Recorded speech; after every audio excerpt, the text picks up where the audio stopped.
This is going to be a video tutorial on how to clip text in Google Sheets. I will be using a desktop PC for this. Let me jump over to my browser here. I have my browser open now and I'm logged into Google Sheets.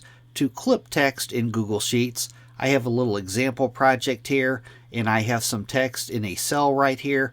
This text is actually all inside of this cell. It's set to overflow. Say that I wanted to clip it to where it's not overflowing. The way to do that, first thing you want to do is left click on the cell that the text is in to select it.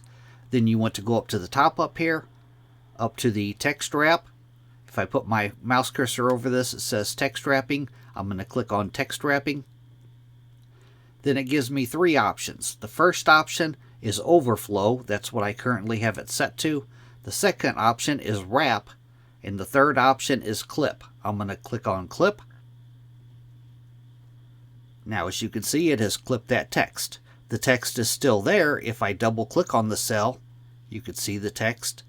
Another way to do it, I'm going to press Ctrl Z to back up. Now I have went back to overflow for this cell. Another way to do it, you want to left click on the cell to select it. You want to go up to the top up here, up to the Format tab. You want to click on Format. Then you'll go right down here to Wrapping. Then you'll go straight off to the right, and it gives you three options. You could set it to Overflow, Wrap, or Clip. I'm going to click on Clip. Now as you can see, my text has been clipped in that cell. That is how to clip text in Google Sheets. Thanks for watching.